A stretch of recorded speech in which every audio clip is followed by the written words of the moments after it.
Hello this Aryan. প্রায় 6 থেকে 7 বছর পর আবারও একই ঈদে দুই সুপারস্টারের ক্ল্যাশ হতে যাচ্ছে। শাকিব খানের সাথে জিতের এর আগেও আই থিঙ্ক 2 থেকে 3 বার ঈদে ক্ল্যাশ হয়েছে। আই থিঙ্ক নবাব এর সাথে বস 2, অন্যদিকে শিকারির সাথে বাদশাদা ডন। সো তখন এই দুইটা সিনেমাই কিন্তু ভালো ব্যবসা করে। সেটা শাকিব খানের সিনেমাও এখানে ভালো ব্যবসা করে, জিতের সিনেমাও এখানে ভালো ব্যবসা করে। অডিয়েন্স তাদের দুজনের সিনেমাই খুব সুন্দরভাবে একসেপ্ট করে। বাট 2024-এ এসে এইটা কতটা পসিবল যে জিতের সিনেমা সেই সময় যেরকম হিট বা সুপারহিট হয়েছে, সেটা কি এখন এই ঈদে এসে শাকিব খানের সিনেমার সাথে ক্ল্যাশ করে সেই সিনেমাটা হিট বা সুপারহিট করার সম্ভাবনা আদৌ কি রয়েছে? এই বিষয়টা নিয়েই এই ভিডিওতে ডিটেইলসে আলোচনা করব। প্রথমত, শাকিব খানের সাথে জিতের যখন ক্ল্যাশ হয় সেই সময়টা ছিল 2016 এবং 17। ওই সময় যদি শাকিব খানের স্টারডমটা দেখেন, তার ফ্যান বেস দেখেন, সেটা কিন্তু লিমিটেড ছিল। সেটা কিন্তু ছিল সিঙ্গেল স্ক্রিনে। শাকিব খানের তখনকার সিনেমার বেশিরভাগ কালেকশনই আসতো সিঙ্গেল স্ক্রিন থেকে, যার কারণে ওই সময়ে শাকিব খানের পাশাপাশি জিতের সিনেমাটাও কিন্তু ভালো ব্যবসা করে। বাট 2024-এ এসে কি এতটাও ইজি হবে?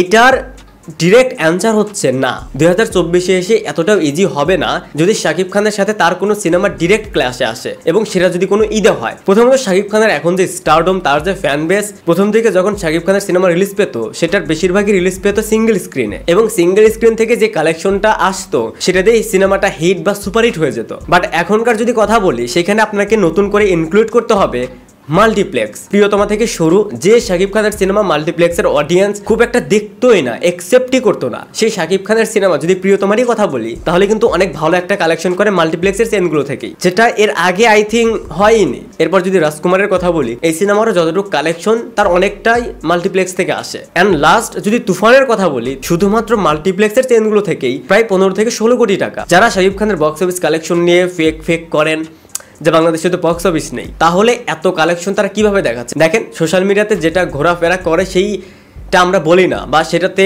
আমরা যুক্তি দেখাই না, কারণ সিঙ্গেল স্ক্রিন থেকে প্রপার হিসেবটা পাওয়া যায় না। বাট মাল্টিপ্লেক্সের যদি কথা বলি, তাহলে তো সেখান থেকেই 15 কোটি টাকা, তাহলে সেখান থেকেই তো সিনেমাটা সুপারহিট। আর সিঙ্গেল স্ক্রিনের কথা তো বাদই রাখলাম। সো এই সময়ে এসে যদি হঠাৎ করে কেউ বলে যে উড়িয়ে দিবে, বক্স অফিসে ফাটিয়ে দিবে, এটা সম্ভব না। শাকিব খান থাকাকালীন শাকিব খানের সিনেমা সিঙ্গেল স্ক্রিন থেকেও এখন যেরকম কালেকশন দেয়, সেটার সমপরিমাণ এখন মাল্টিপ্লেক্সের চেনগুলো থেকে আসে। কারণ শাকিব খানের সিনেমা এখন মাল্টিপ্লেক্সে যে শো নিয়ে চলে, এটা হিউজ। সো 2016 এবং 17-তে কি হয়েছে সেটার এক্সাম্পল না দিয়ে যদি 2023 না 22-এ জিতের মানুষ সিনেমাটা যখন রিলিজ পায়, সেটা কিন্তু সুপার ডিজাস্টার। সো 6 থেকে 7 বছর আগে কি হয়েছে, কে কি করেছে, কয়টা সুপারহিট দিয়েছে, সেটা দিয়ে জাজ করাটা একদমই বোকামি এই সময় এসে। এই সময় আপাতত শাকিব খানের সাথে কোনো সিনেমা রিলিজ করে সেই সিনেমাটা যে খুব সহজেই বেরিয়ে যাবে, সুপারহিট হয়ে যাবে, এইটার সম্ভাবনা কম। হ্যাঁ, এটা হবে যদি শাকিব খানের সিনেমা একদমই দেখার মতো না হয়, একদমই বিলো এভারেজ টাইপের হয়,